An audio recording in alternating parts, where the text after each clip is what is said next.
bangiga amal qaybtiisa Buuhoodle ayaa ganacsatada gobolka Cayn u qabatay tababar kor loogu qaadayay xirfadooda ganacsi waxaana ka faa'iideystay tababarkan 80 kamid ah ganacsatada ugu waaweyn magaalada Buuhoodle waxaana ugu horeyn ka warbixiyay gudoomiyaha Amal Bank Buuhoodle Cabdiraxmaan Axmed Karasoofe nimcooyin fadlan Ilaahay subhanahu wa ta'ala inuu balaqaystay falaka alxamdu ala kulli xaal baleenahay marka labaad waxaan mahadcelinayaa dhammaan ganacsatada gobolka Cayn qaybiyada kala duwan ganacsatada waaweyn iyo kuwa yar halkan waxaa soo yimid 80 kamid ah ganacsatada gobolka Cayn sida aan rajeynay insha Allah ta'ala qaybta soo socota iyo inta fadlan marka la isku daro barnaamijka aan soo nimid waxaa qabtay bangiga Amal branchiisa Buuhoodle ayaa qabtay ujeedka loo qabtayna waxa weeye horumarinta ganacsiga maadaama bangi ganacsi yahay hadafka iyo ujeedka uu taagan yahay ay tahay horumarinta qofka qoyska iyo ganacsiga taas waxay keensanaysaa inuu bangigu ka qayb qaato qaybaha kala duwan ee horumarka bulshada qaybihiisa kala duwan oo ka qayb qaato ay keensanaysaa sida ogeed bangigu insha Allah ta'ala wuxuu qaban doonaa tababarro badan oo ganacsiga xiriir leh kan ma noqon doon kii ugu horeeyay kuwa fara badan insha Allah ta'ala noo qaban doonaa sidoo kale barnaamijka waxaa inoogu jiri doonaa qayb warbixin ah oo bangiga Amal notes yaro kooban iyo in yar warbixin ah macaamiisha bangiga Amal iyo ganacsatada ee gobolka Cayn uu siin doona hadii Ilaahay ka dhigo sidii horeba loo tilmaamay barnaamijku tababar weeye wuxuu noqon doonaa 3 lecture oo kooban oo insha Allah ta'ala midkiiba uu ka badan doonin 20 daqiiqo maadaama bangigu uu u shaqeeyo saddexda waxa uu shaqeeyaa waa ganacsatada shakhsiga iyo dawladda marka idinku ganacsatadii baa tihiin ashqaasta qaar badan oo kamid ah waa isaragnay kuwa kalena waa rajeynayna inaan isaragno marka aad baan u soo dhaweynaynaa horta marka hore ganacsatada Buuhoodle idinkana waxaan rajeynaynaa inaad soo dhaweysaan aan wada shaqeyno hadii Ilaahay yiraahdo aniga waxaan u soo istaagay inaan ka hadlo adeegyada bangiga Amal uu bixiyo marka hore waxaan barayaa Amal tani waa loogada bangiga Amal si aad uga barataan bangiyada kale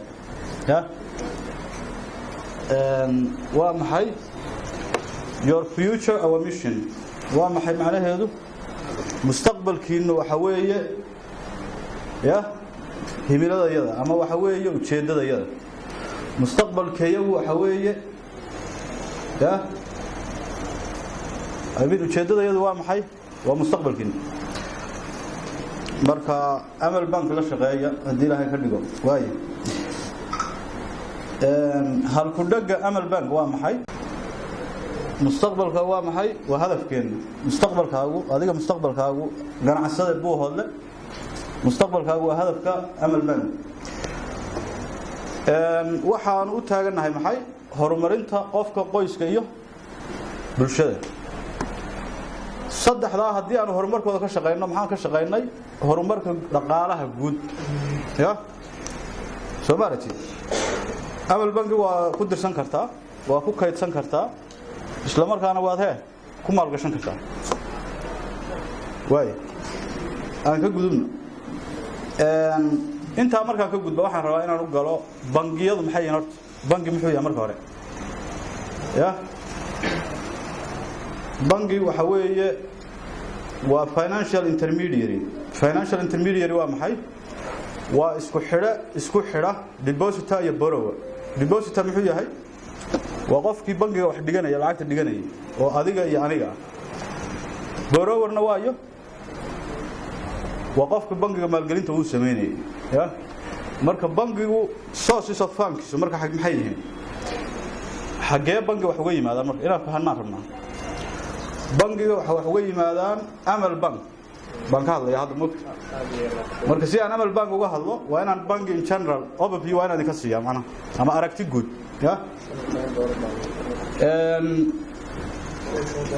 marka bangigu wuxuu isagu leeyahay horta ma laha source of funds waa shareholders fund oo dadka marka hore maalgashada oo qalabka iyo guryaha iyo waxa lagu shaqeynaya leh iyo depositories oo idinka fursaddan kaga faa'iidaysto marka ugu horeysa waxaan mahadnaqayaa Amal Bank barnaamijka wanaagsan ee ay inoo soo daafureen principleska islaamka waafaqsan ee qofka tijaaradiisu ay ku najaxayso gudoomiyaha aad baan uga mahadcelinayaa waana waxyaabaha sabab ah qofka tijaaradiisu waxaanu la shaqaynaynaa oo si wacan oo wanaagsan idinla shaqaynaynaa Amal Bank oo noo soo bandhigay aragtiyo wanaagsan iyo horumar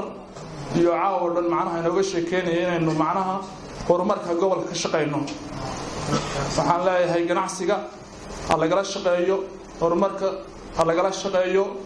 waxa weeye waa in la isku dhiirigeliyaa ganacsiga aad iyo aad buu fiican yahay